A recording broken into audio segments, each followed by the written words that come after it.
그동안 9주에 걸쳐서 10계명을 강의했는데 오늘은 10계명의 마지막 10번째 내 이웃의 것을 탐내지 말라는 말씀을 가지고 여러분과 함께 은혜를 나눕니다. 오늘 마지막 강의 날이기 때문에 우리가 10계명의 핵심을 전체적으로 한번 요약해 보기로 합니다. 1계명부터 우리 10계명까지 한번 읽어볼까요?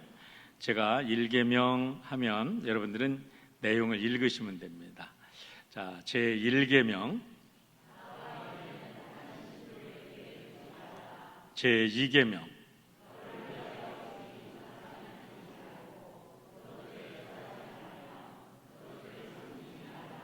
제3계명,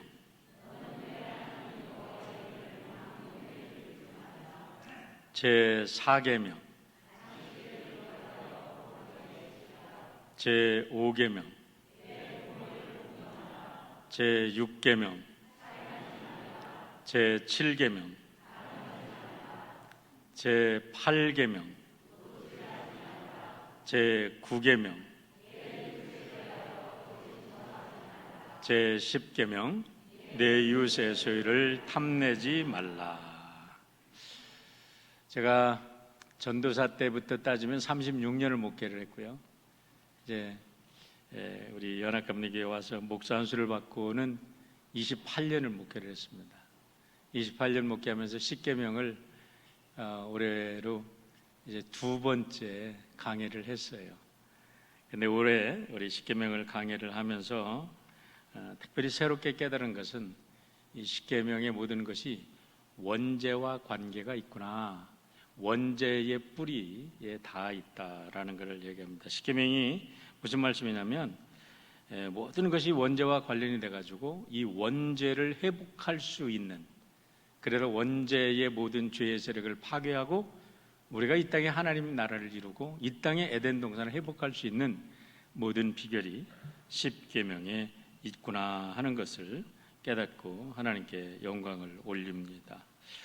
우리가 예수를 믿고 구원을 받았다는 게 뭡니까? 우리가 바울 사도의 신학을 잘못 이해하는 사람들은 우리가 율법은 다 폐기 처분해야 될 것이고 믿음과 은혜로만 구원받는다 이러면서 우리가 율법을 무시하기가 쉽습니다. 그런데 그것은 바울 사도의 신학을 철저히 잘못 이해한 것입니다.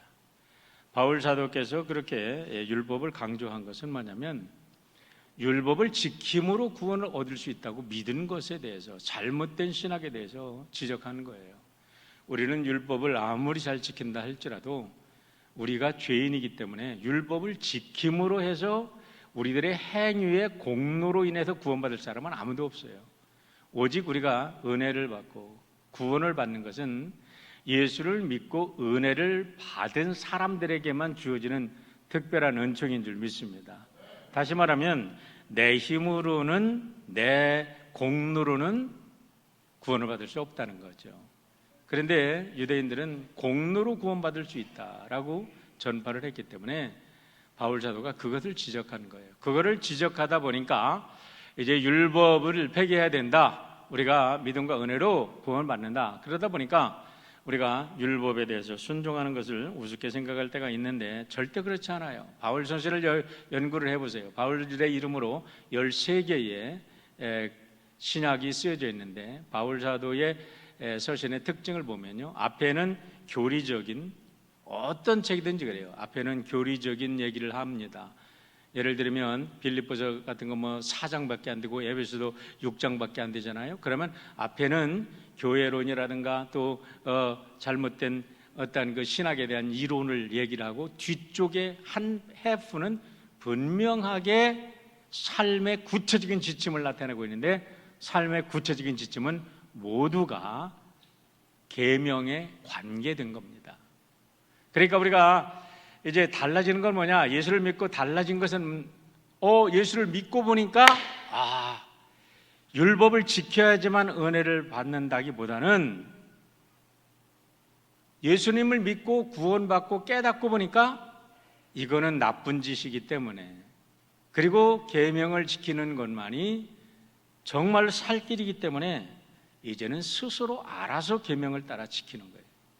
완전히 달라지는 거죠. 억지로 하는 것과 우리가 깨닫고 자원해서 하는 것은 우리가 차원이 다른 겁니다. 그래서 우리 예수님께서도 십계명을 똑같이 가르치셨어요.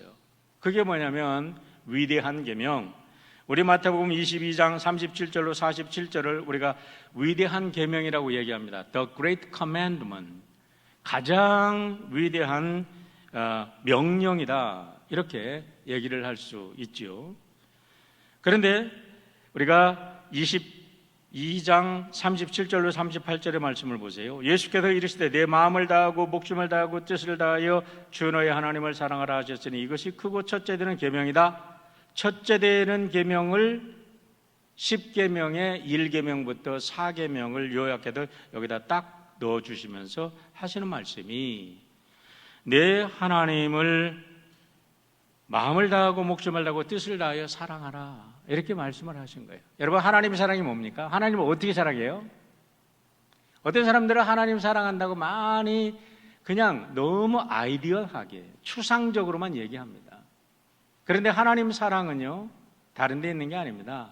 계명에 순종하는 삶이 하나님 사랑인 줄 믿으시길 바랍니다. 찰스 콜슨 박사가 이것을 너무나 정확하게 지적했어요. 여러분, 찰스 콜슨 박사는 제가 너무나 정말 존경하고 사랑했던 분인데 얼마 전에 돌아가셨죠. 우리 그 닉슨 대통령의 법률 보좌관으로서 워터게이트 사건에 연루돼서 감옥에 대신, 닉슨 대통령 대신 감옥에 갔어요. 닉슨 대통령이 가야 되는데 그분이 법률 보좌관이니까 자기가 감옥에 갔어요. 감옥에 가서 정말 본어게인 하는 예수님을 만나는 놀라운 경험을 했어요. 그러고 나서 나와서 그분이 쓴 책이 본어게인이에요. 본어게인. 그리스도 안에도 어떻게 거듭나나. 그리고 그분이 기가 막힌 천재적인 머리를 가지고 있기 때문에 신학 서적들을 섭렵하고 모든 사회적인 문화적인 그 법률가로서의 그 기가 막힌 머리를 가지고 수많은 책들을 써내가지고 미국의 복음주의의 최고의 거장이 될 정도로 어쩌면 이 20세기에 가장 큰 영향력을 끼친 평신도 이런 복음주의 운동을 일으킨 분이 찰스 콜슨이에요. 근데 그분이 쓴 책 중에도 보면 하나님을 사랑하기라는 책이 있어요. Loving God. 그런데 하나님을 어떻게 사랑하냐? 한마디로 딱 정의하면 하나님의 계명을 지키는 거다라는 거예요. 하나님의 계명을 지키지도 않으면서 아버지의 말을 듣지도 않으면서 아버지를 사랑한다? 어머니 말을 날마다 거역하고 어머니 속을 새기는 사람이 어머니를 사랑한다? 말이 안 되는 얘기잖아요.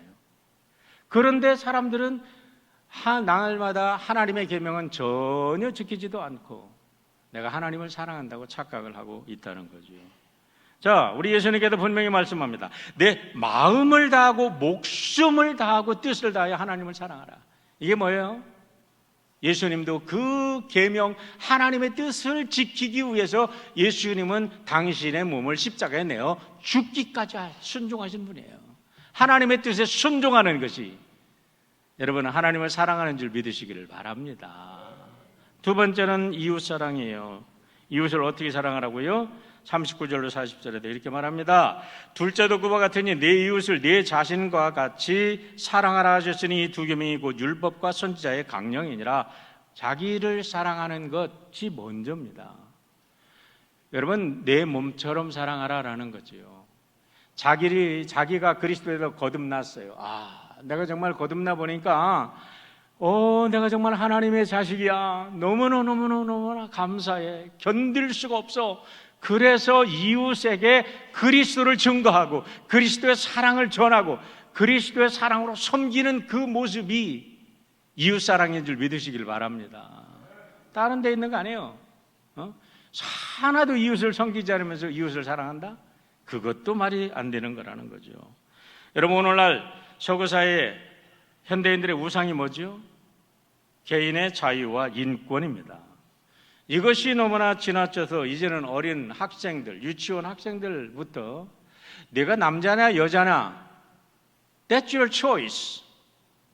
아니, 어린아이들한테 제가 멀쩡하게 남자로 태어났는데 너 여자적인 성격을 가지고 있어? 그러면 너는 네가 여성이라고 해도 괜찮아. 그럼 여성이라고 내가 디클레어를 하면 부모도 그거를 타치를 못하고 그 개인의 인권과 그 개인의 자유를 존중해야 된다? 이런 엉터리 같은 이 사고방식이, 이 지금 사회의 가르침이 오늘 이 사회를 여러분 좀먹고 이 사회의 지성인이라는 사람들이 이렇게 가리키고 있다는 겁니다. 여러분, 안타까운 것은요, 개인의 인권과 자유 그럴듯합니다. 그런데 공동의 룰이 없다면 각자의 생각이 다르고 각자의 의견이 달라요. 둘만 모이면 부딪히게 돼 있어요. 둘만 모이면 충돌하게 돼 있어요. 여러분 한번 생각해 보세요. 여기서 결혼하셔도 사시는 분들 생각해 보세요. 여러분들 죽고 못 살고 사랑해서 결혼하셨잖아요. 그런데 안 싸웠나요? 한 번도 안 싸웠다는 사람들은 정말 기적 중에 기적이야. 저는 피 튀기게 싸웠어. 피 튀기게 싸운 결과 오늘 사랑하게 됐어. 한 번도 안 싸우고 사랑을 한다? 야, 정말 그 사람들은 괴물 같은 사람이죠. 여러분, 우리가 죽도록 사랑해서 만난 남자와 여자도 의견을 하나로 조율할 때까지는 갈등합니다. 충돌합니다. 사고방식이 달라요. 가정 환경이 달라요. 살아왔던 모든 습관이 달라요. 그런데 어떻게 충돌을 하지 않겠어요? 그 충돌 속에서 우리는 조정하고 갈등하면서 우리의 룰을 만들어 갑니다. 아, 이래서는 안 되겠구나. 아, 이래서는 이거는 괜찮겠구나. 그러면서 살면서 서로 아내와 남편이 룰을 만들어 가면서 우리는 조화를 이루어 만들어내는 거죠.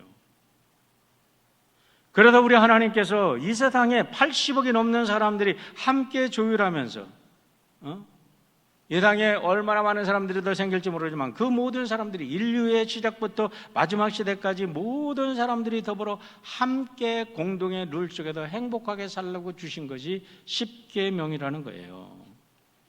하나님께서 정해주신 룰을 떠난 인간은 자유와 인권, 인간의 탐욕에 여러분 노예가 되어도 결국은 인간을 파멸로 이끄는 결과를 얻을 수밖에 없는 거예요. 그래도 십계명을 연구하면서 정말 감사하다.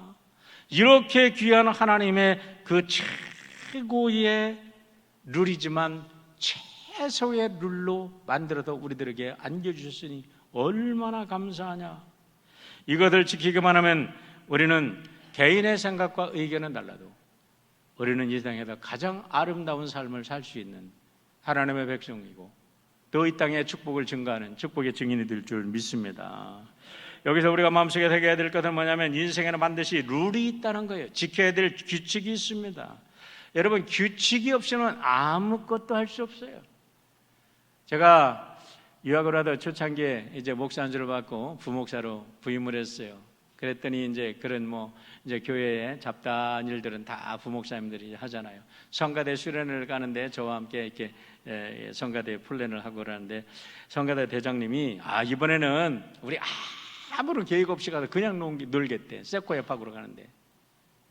그러다 하도 답답해서 제가 아니 장로님 어떻게 놀 것도 룰이 있어야 어떻게 노는 것도 언제 밥을 먹고 어떻게 여행을 안내를 해주든지 그룹 져가지고 어떻게 하라고 라든지 어떤 룰을 만들어줘야지. 공동체가 모였는데 룰이 없이 어떻게 놉니까? 어떻게 놉니까? 여러분, 노는 것도 룰이 없이는 안 되는 줄 알면서도 인식하지 못해. 몸으로는 알면데 머리로서 인식을 못할 때가 많이 있어요. 생각해 보세요. 여러분, 야구를 하는데 룰이 없이 야구 게임이 됩니까? 축구를 하는데, 풋볼을 하는데, 골프를 하는데 룰이 없는 게임이 어디 있어요? 하물며 어린아이들이 공기놀이를 해도, 어린아이들이 술래잡기를 해도, 어린아이들이 오징어 게임을 해도 다 룰이 있어요.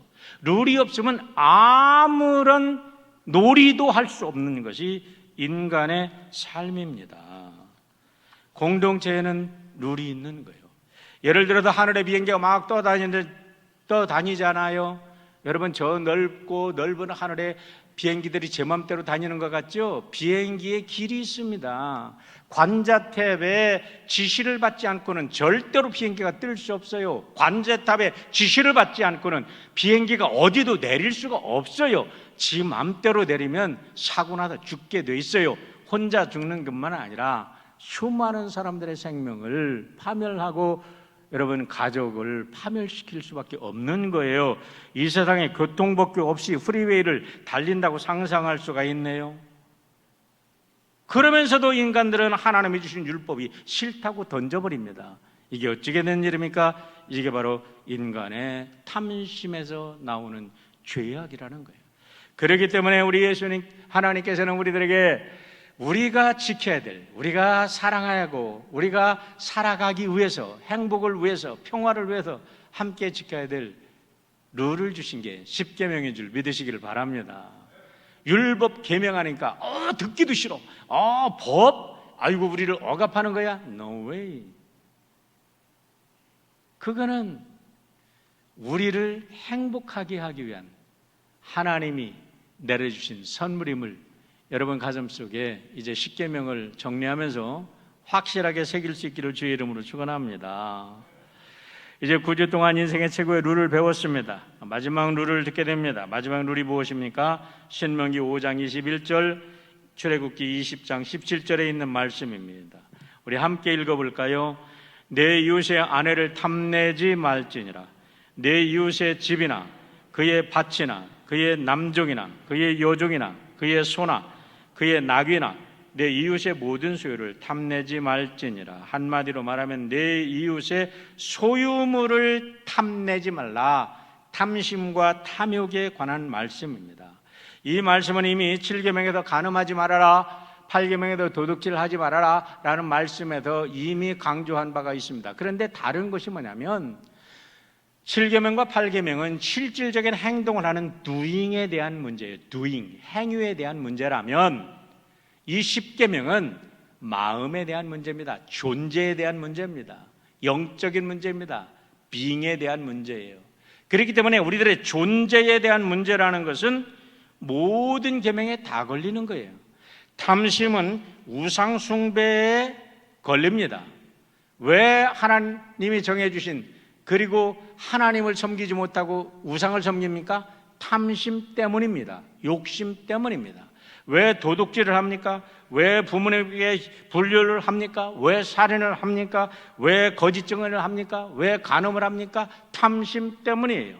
그러니까 이 10계명 마지막 10번째 계명은 10계명에 나오는 모든 것의 뿌리가 되기 때문에 하나님께서 이 내 이웃의 소유를 탐하지 말라는 말씀으로 우리들에게 결론을 내리고 계신다는 사실은 참으로 놀라운 사실이라는 것을 우리가 발견하게 됩니다. 오늘 여기서 세 가지 기운을 찾아보고자 합니다. 탐심이란 과연 무엇일까요? 그러면 다시 한번 성경을 통해서 탐심을 우리가 찾아보기를 원합니다. 창세기 3장 6절의 말씀을 보세요. 여자가 그 나무를 본즉 먹음직도 하고 보암직도 하고 지혜롭게 할 만큼 탐스럽기도 한 나무인지라. 탐심이 생기는 거예요. 탐스럽기도 한 나무인지라. 보기 좋다가 아니에요. 따먹고 싶다라는 탐심이 생겼다는 거예요. 여자가 그 열매를 따먹고, 왜 따먹었어요? 탐심이 생겼으니까. 자기와 함께한 남편도 주매 그도 먹은지라. 여러분, 우리가 원죄가 하나님 걸 도둑질한 것이 원죄라 그랬어요. 도둑질을 왜 했어요? 사탄의 거짓말을 듣고, 사탄의 거짓말을 들으니까 마음속에 탐심이 생겼어요. 탐심이 생기니까 도둑질을 했어요. 결국 모든 것이 이렇게 인터커넥티드, 서로 연관이 된 거예요. 2008년에 한국신학대학 상담학을 가르치시던 정태기 교수님, 우리 클레먼테드 신학 이 상담학을 연구하시고 이제 가셔가지고 한국신학대학에서 가르치시고 있고, 한국의 큰 아주 상담학의 최고의 권위자로 이렇게 우뚝 서신 분이에요. 이분이 보시고서 부흥회를 하는데 너무나 놀라운 고백을 해 주셨어요. 이 간증을 해 주시는데, 문준경 전도사라고 전라남도 신안군에 증도라는 곳이 있는데, 이 신안군에 수많은 이 섬들이 있답니다. 요즘에는 그 섬들을 다 이렇게 뭐 다리로 연결해 놔도 막 기가 막히다고 그래요. 우리 장로님 갔다 오셔가지고 말씀을 하시는데, 그런데 여기에 정도라는 곳에 문준경 전사님이 이제 시집을 갔다가 아이를 낳지를 못해가지고 원래 남편인 정태근이라는 사람이 정태기 교수의 삼촌인데, 이분과는 거의 이혼하다시피 했다는, 뭐 쫓겨났다는 말이 있는데 요즘에는 또 다른 학설이 나와요. 그렇지 않았다. 어쨌든 이분이 그러면서 신학교를 갑니다. 신학교를 가가지고요, 전라남도 신안군 일대를 갖다가 복음화를 하는데요, 얼마나 복음에 대한 열정이 많은지 이분이 신안군 일대를 전부 다 90%의 사람들을 갖다가, 섬을 갖다가 돌아다니면서 다 복음화 시켜버렸어요. 이분이 길러낸 분이 김준군 목사, CCC, 우리 한국 최초의 CCC 총재 김준군 목사, 성결고 총회장 이만신 목사, 이봉성 목사, 그리고 정태기 목사뿐만 아니라 그 가족들 중에서 수많은 목회자들이 나왔어요. 우리 김준근 목사님의 고백을 보면 자기의 신앙의 뿌리는 문준경 전사님에게 있다, 이렇게 고백할 정도로 그분에게 많은 영향을 끼친 분인데요. 자, 이분이 1932년 중도를 중심으로 그렇게 복음화를 시켜가지고 90% 이상의 사람들이 복음화됐던 그런 지역인데요, 놀라운 일이 발생합니다. 1975년 8월 20일 어느 한 어부가 그 정도 앞바다에 가서 고기를 잡다가 거기에서 그물에 걸려온 몇 개의 그 그릇을 끌어올립니다. 처음에는 그냥 뭐 일반적인 그릇인 줄 알고 아무런 가치를 알지 못하니까 집에 그냥 보관해 두었다고 그래요. 그런데 그 동생이 초등학교 교사로 있었는데 형 집에 왔다가 그걸 보고 나니까, 이게 거기다 건져 올렸다는 얘기를 듣고 보니까 이게 심상치 않은 물건이다 해가지고 신안군에 신고를 했답니다. 군청에 신고를 하니까 그때부터 이 사람들이 탐사를 시작했어요. 1976년부터 84년까지 8년 동안 그곳에서 송나라 원나라 때에 그 유물들이 나오기 시작하는데, 도자기, 금속품, 각종 생활품 24,000종의 보물들이 쏟아져 나왔어요. 그리고 동전, 원나라 때 쓰던 동전만 28톤, 어마어마한 동전들이 거기에서 건져져 낸 겁니다. 그것이 바로 우리나라 수종 고고학의 시초가 되었다고 그래요. 그만큼 어마어마한 사건이었어요. 그런데 정태기 교수님이 거기에 있었던 숨은 이야기를 얘기를 해주는 거예요. 뭐냐면 그 신안군의 그 정도 앞바다에서 보물이 발견되기 전까지는 사람들은 너무나 가족처럼 그 섬에서 서로 알고, 다 뭐 숟가락 몇 개라도 안다는 얘기가 있잖아요. 다 알고 서로 나눠 먹고 같이 살고 같이 어부노릇하고 그렇게 평화롭게 살던 사람들이고 복음화됐던 사람들인데요, 보물이 발견되기 나오면서부터 사람들의 마음속에는 탐욕의 불길이 오르기 시작합니다. 그러면서 서로를 경계하기 시작합니다. 누가 가도 보물을 훔치나, 어떤 사람들이, 젊은이들이 몰래 밤에 나가면 저놈이 가다 보물을 훔쳤다 갔다가 찔러 바칩니다. 서로 그러면서 자기가 하지 못하는 것, 그리고 자기도 하고 싶고, 그러면서 여러분 시기 질투하고 관계가 깨지고 칼부림까지 나고 살인까지 이어지는 엄청난 사건이 일어나는데, 그 인간의 탐욕이 정도의 모든 사람들, 신안군에 있는 사람들을 다 그렇게 엉망으로 만들었다는 안타까운 이야기를 하면서, 이것이 인간의 탐욕입니다. 자기의 고향의 이야기니까 너무 잘 알잖아요. 그 얘기를 하시는 거예요. 이런 뿌리가 어디에 있었을까요? 뿌리를 찾아 올라가면 이 뿌리가 에덴 동산에 있음을 알게 됩니다. 창세기 3장 6절의 말씀을 보세요. 여자가 그 나무를 본 중 먹음직도 하고 보암직도 하고 지혜롭게 할 만큼 탐스럽게도 한 나무인지라 라고 말합니다. 여러분 보세요. 이 나무를 따먹기 전에, 이 선악과의 나의 열매를 따먹기 전에 아담과 하와가 한두 번 바뀌었습니까? 하와가 처음 보자마자 따먹었겠어요? 아니에요. 매일 보았던 거예요. 그런데 사탄의 거짓말을 듣고 탐욕이 생기기 시작하니까 매일 눈을 감아도 선악과가 왔다 갔다 해요. 낮에도 선악과가 왔다 갔다 해요. 밤에도 선악과가 왔다 갔다 해요. 그거를 생각만 하면 막 가슴이 뛰어 막 견딜 수가 없는 거야. 그러다 보니까 상사병에 걸린 것처럼 꿍꿍 앓다가 결국은 선악과를 따먹고 남편에게도 주어서 결국은 여러분 인류를 이렇게 죄악 가운데 몰아넣는 죄를 짓고 만 겁니다.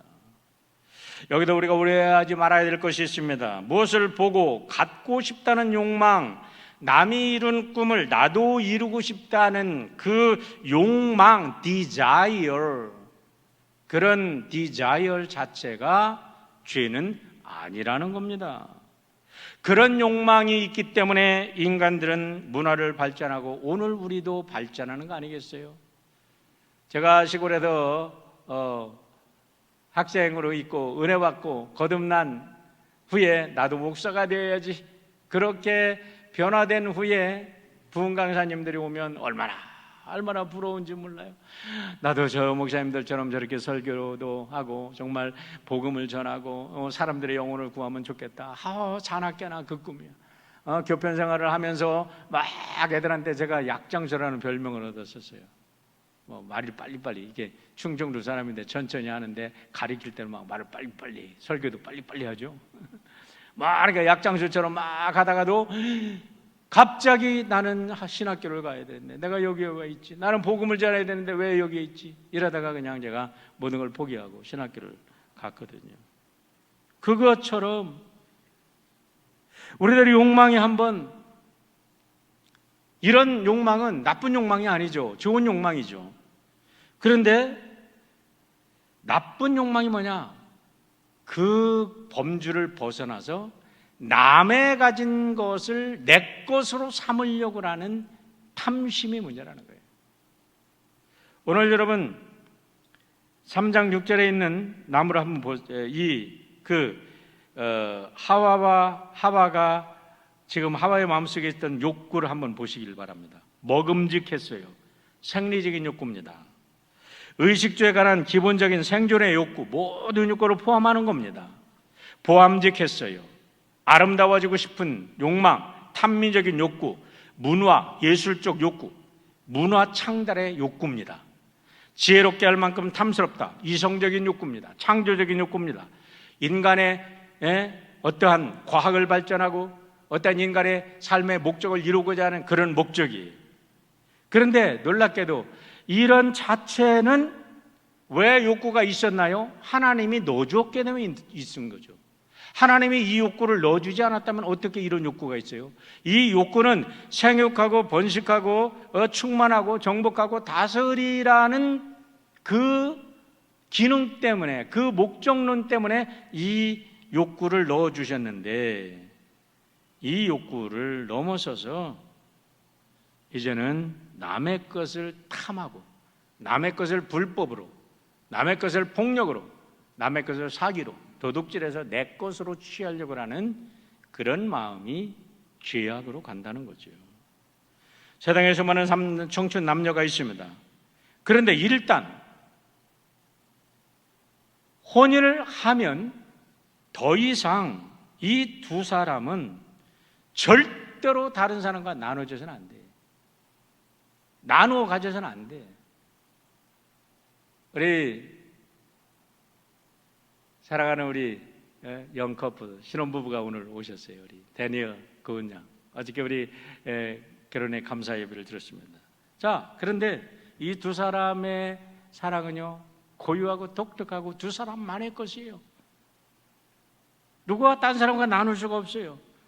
여러분, 결혼을 할 때 왜 많은 하나님과 사람 앞에서 이거를 디클레어 합니까? 우리 결혼했습니다 하고 선포해야 됩니까? 둘이 그냥 살면 되잖아요.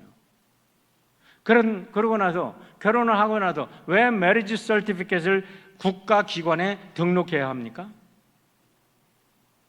놀랍게도 두 사람의 만남과 두 사람이 결혼했다는 것은 그때부터 국가가 국법으로 보호해 주는 거예요. 다른 사람이 건드려서는 안 되고 누구도 끼어들어서는 안 된다는 거예요. 끼어들으면 공개적 처벌을 받는다는 거예요. 십계명이 제시하는 범위가 바로 여기에 있는 거예요. 여러분, 십계명의 범위를 보세요.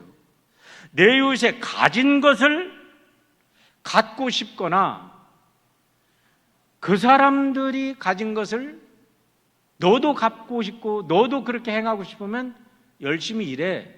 괜찮아, 그건. 그런데 그거를 불법으로 내가 남의 것을 빼앗으면 안 된다라는 것이 탐심이라는 겁니다. 그러면 탐심의 특성과 그에 따른 대가가 무엇일까요? 자, 보세요. 탐심에는요, 욕망이라는 것을 우리가 탐심이라고 하면 좀 부정적인 용어인데 이걸 욕망으로 바꿔보십시오. 하나님을 사랑하는 것도 욕망입니다. 나를 사랑하고 가족을 사랑하고 친구를 사랑하고 공동체를 사랑하고 민족을 사랑하는 것, 이 모든 것 욕망과 열정과 좋은 말로 표현하면 희망과 소망이 되는 겁니다. 부모께 효도하고 자식들 잘 키우고 공부 잘 시켜서 훌륭한 사람들로 만들고 우리가 행복하게 살아가는 것, why not? 뭐 그게 나쁘겠어요? 하나님의 뜻입니다. 남을 해하지 않는 한도에서 선한 마음, 선한 방법으로 자기의 열심히 일을 열심히 정당한 방법으로 돈을 벌어서 부모에게 효도하고 자녀를 잘 가르치고 교회를 위해서, 커뮤니티를 위해서, 나라를 위해서 세금을 내고 봉사를 하고 11조를 내고 헌금을 하는 것, 무엇이 문제겠어요? 그렇게 하라고 하나님이 하신 거예요. 하지만 그 목적을 위해서 남의 것을 불법으로 취해요. 다른 사람과 비교하기 위해서 자기 거를 비록 낸다 할지라도 아나니와 삽비라처럼 다른 사람의 명예를 시기해서 내 거를 주는 것도 탐심이에요. 탐심이라는 건 물질적인 것만이 아닙니다. 형제나 친구나 이웃을 시기해서 질투해서 거짓말을 퍼뜨리고 그 사람이 불행해지는 것을 보고 고소해합니다. 여러분 보십시오. 여러분 우리 각자를 한번 생각해 보세요. 우리는 우리들의 자녀를 하나님의 선물로 우리가 받은 겁니다. 유대인들은요, 철저한 자녀 교육에 유대인들의 근본 정신이 있답니다. 그게 뭐냐면 자녀는 하나님의 선물이다. 성인식을 딱 마치면 그 다음부터는 완전한 한 독립적인 인격체로 그들을 이제 마음대로 나갈 수 있도록 해준답니다.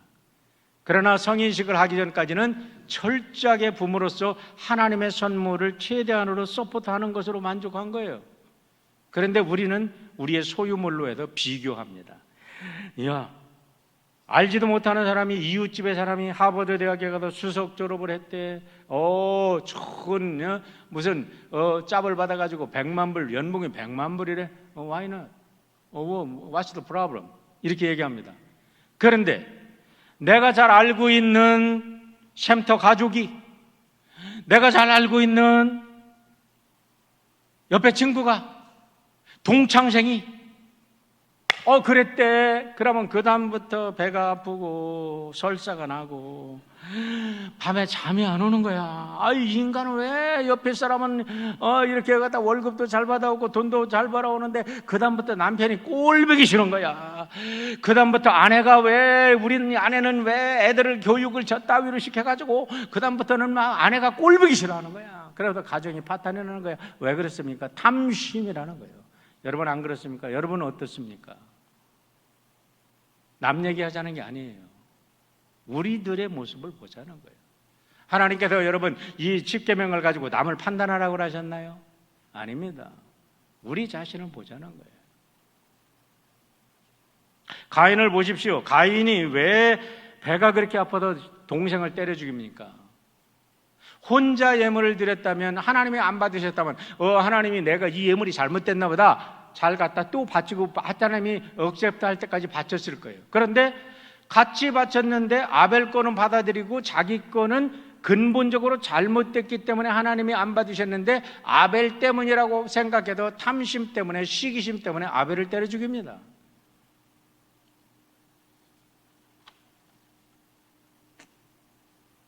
한 수도사가 사막 가운데서 영성수련을 하는데 마귀가 그를 시험했답니다. 빵을 가지고, 먹는 것을 가지고, 권력을 가지고, 아름다운 여인을 가지고 별짓을 다 하면서 그 수도사를 넘어뜨리려고 갖은 시험을 다하는데 수도사가 꿈쩍은 안 하더래. 그런데 그 마귀가 마지막 전략을 썼어요. 가서 그렇게 얘기를 했답니다. 오늘 당신의 동생이 말이야, 당신이 섬기는 지역에 추기경이 됐어. 그러니까 그 사람이 그냥 당장에 시험에 들어가지고 문제가 되더래요. 시기와 탐심은 우리를 완전히 망가뜨리는 겁니다. 그래도 야고보 사도는 이렇게 말합니다. 욕심이 잉태한 즉 죄를 낳고, 죄가 장성한 즉 사망을 낳는다.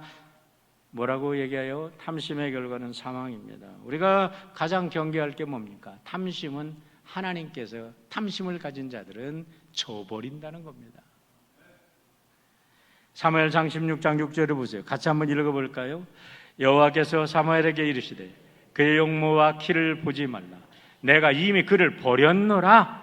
내가 보는 것은 사람과 같지 아니하니 사람은 외모를 보거니와 나 여호와는 중심을 보느니라 하시더라. 왜 그랬을까요? 사울의 탐심을 이미 보셨어요. 같이 예배를 드리는 것 같은데 탐심으로 똘똘 뭉친 사람이 있어요. 하나님은 아십니다. 하나님은 그들을 버리신다고 분명히 얘기하고 있습니다. 그럼 우리가 어떻게 이 탐심에도 벗어날 수 있을까요? 세 번째 마지막으로 결론의 말씀을 드립니다. 오직 은혜 안에 거하라는 겁니다. 어떻게 은혜 안에 거할 수 있는 방법이 무엇입니까? 여기서 세 가지로 말씀드립니다. 첫 번째는 거듭나야 합니다. 여러분 날마다 거듭나라 얘기를 하는데 거듭나는 게 무엇입니까? 고린도전서 5장 17절 안 이오는 사람이 어디 있습니까? 교회 다니는 사람은 대부분 다 읽죠. 그러므로 누구든지 그리스도 안에 있으면 새로운 피조물이라. 보라 이전 것은 지나갔으니 새로운 다 새 것이 되었노라. 다 외우잖아요. 줄줄줄 외우잖아요. 그런데 거듭나는 게 뭡니까? 거듭난 증거가 무엇입니까? 여러분 진정한 거듭남의 증거는요, 우리가 요한이나 바울을 통해서 우리가 살펴볼 수가 있는데, 요한복음을 보십시오. 요한은 정말 대단한 사람이었습니다. 세례 요한은 400년 동안에 말라기가 끝나고 나서 예수님 오시기 전까지를 중간기라고 합니다. 구약과 신약으로 넘어올 때. 근데 그게 400년이 걸렸어요. 400년 동안에 이스라엘에는 한 사람의 선지자가 나타나지 않았어요. 근데 그 400년의 어둠을 뚫고 한 선지자가 우뚝 서게 되는데 그게 누구냐면 세례 요한입니다. 세례 요한이 광야에서 외쳐서 회개하라 천국이 가까웠노라 선포를 하는데요, 막 기적 같은 역사가 일어납니다. 이스라엘 전역에서 사람들이 구름대처럼 몰려와가지고 그에게 세례를 받습니다. 예수님까지도 그에 가서 세례를 받았습니다. 그리고 더 예수님의 공생애가 시작되면서 이제 예수님을 따르는 사람들이 점점점 더 많이 생기게 됩니다. 그러고 나서 예수님의 제자들이 많아질 때 사람들이 가서 요한에게 얘기를 합니다. 당신에게 세례를 받은 예수가 많은 사람들이 예수를 쫓는데 이제는 당신의 제자보다 더 많아지더이다 하고 얘기를 합니다. 그러니까 뭐라고 했냐면 같이 읽습니다. 그는 흥하여야 하겠고 나는 쇠하여야 하리라. 그냥 말이 아닙니다. 친구가 너무너무 잘 돼. 나는 너무너무 안 돼. 야, 나는 안 되는데 내 친구라도 잘 되니 얼마나 감사하냐. 나는 정말 자꾸 해도 안 돼. 근데 내 동생이 너무 잘 돼. 아이고, 내 동생이 잘 돼도 그래도 내가 못하는 부모에게 효도하니 얼마나 잘 됐냐. 이러면 되는데요, 사람이 그렇지 않다는 거지. 그런데 요한은 자기가 그렇게 인기가 높아갔었는데 자기의 인기는 점점 떨어져 가고 자기는 감옥에 들어가는데 사람들이 와서 하는 말이야. 당신의 제자들이 전부 다 예수 따라가더라. 그러니까 그는 흥하여야겠고 나는 쇠하여야 한다. 바울을 보십시오. 빌립보서 1장 18절입니다. 바울도 얼마나 욕을 먹은지 몰라요. 바울 사도가 바울 사진을 읽어보면 나는 하나님으로부터 모든 사도로서의 부르심을 받은 사람이고 예수의 종입니다를 강조하는 이유가 있어요. 왜냐하면 사람들이 저거 가짜 사도야, 예수님 안 만났어, 그런데 예수님을 지가 만났다고 거짓말 증거하고 있어 하고서 바울을 그냥 비판을 합니다. 그럴 때에 바울이 한 말이에요. 그러면 무엇이냐? 거칠애로 하나 참으로 하나 무슨 방도로 하든지 전파되는 것은 그리스도니 이로써 나는 기뻐하고 또한 기뻐하노라. 할렐루야. 교회를 섬긴다고 하면서 다른 사람이 좀 교회에서 열심히 섬겨가지고 다른 사람이 존경받으면 내가 못하는 거 그 사람이 열심히 해도 우리 교회 잘 부흥하는구나 감사해야지. 왜 시기하고 질투합니까? 왜 시기하고 질투해? 샘터장보다 샘터원들이 훨씬 더 잘 벌 수도 있고 훨씬 더 큰 일을 할 수도 있잖아요. 왜 샘터장이 시기하고 질투합니까?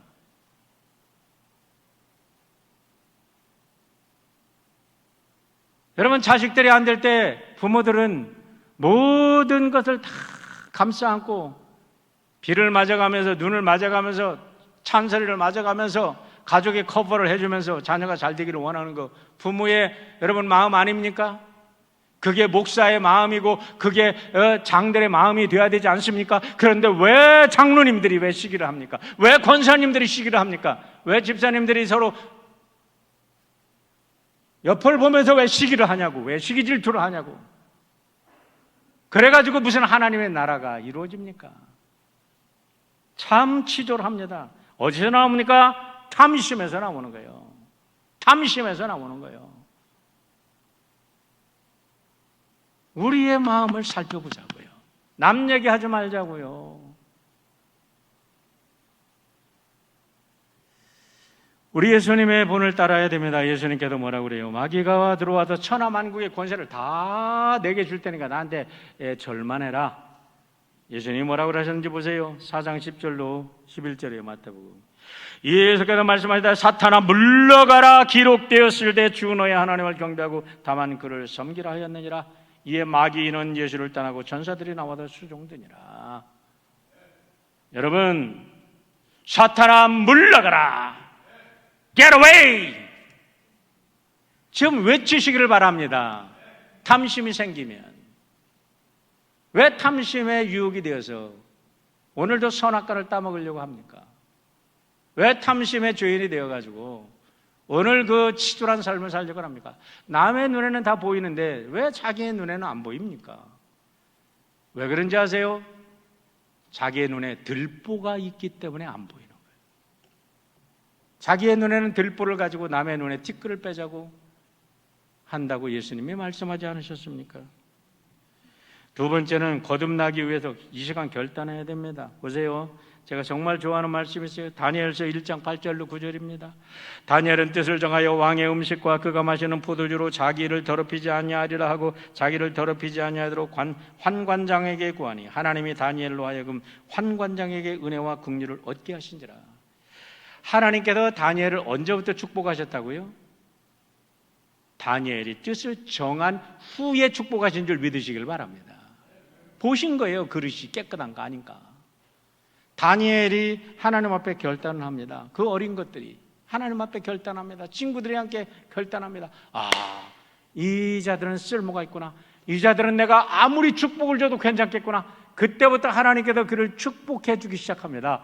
여러분, 다니엘을 보십시오. 새 왕조가 바뀝니다. 바벨론에서 메데 바사로, 메데 바사에서 페르시아로 새 왕조가 바뀌면서 네 왕이 바뀌는데 다니엘은 언제나 왕의 2인자로 남아있어요.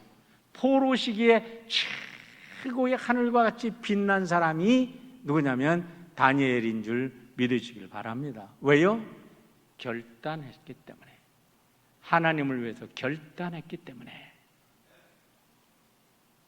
여러분, 이제 결단하시기를 주의 이름으로 축원합니다.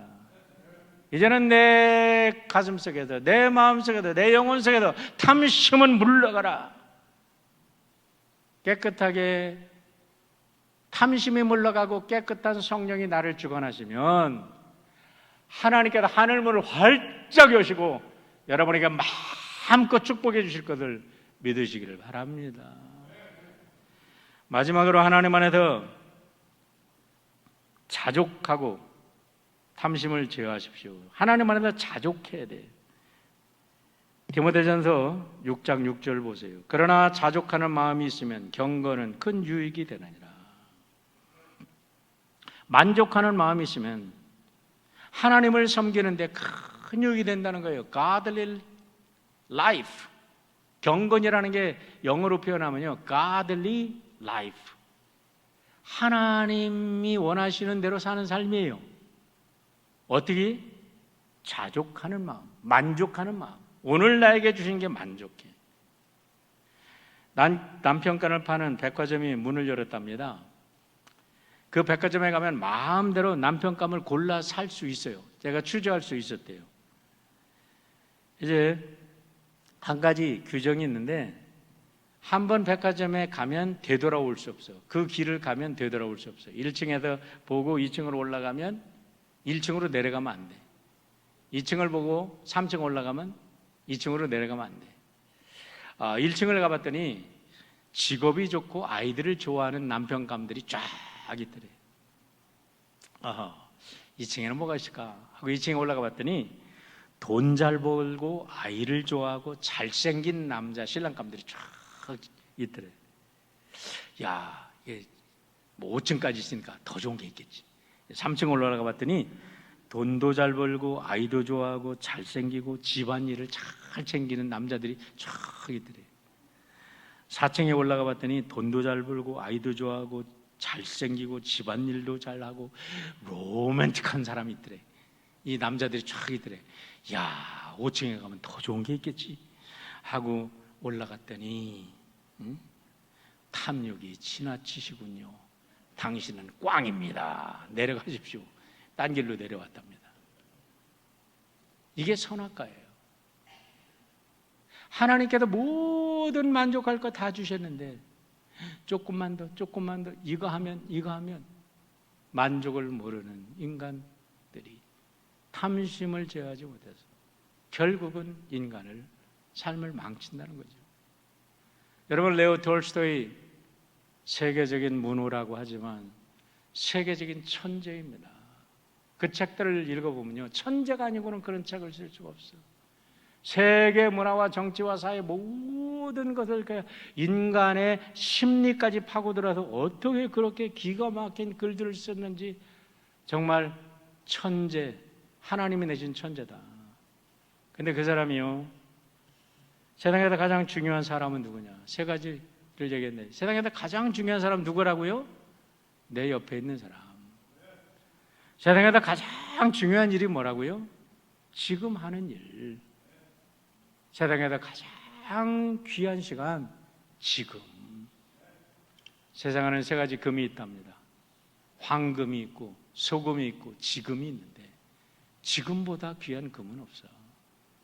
오늘 이 순간 사랑하고, 오늘 이 순간 감사하고, 오늘 이 순간 베풀 수 있는 대로 베풀며 좋은 친구들을 만들어가며 탐심을 제거하며 살아갈 때 내일은 하나님이 책임져 주실 줄 믿습니다.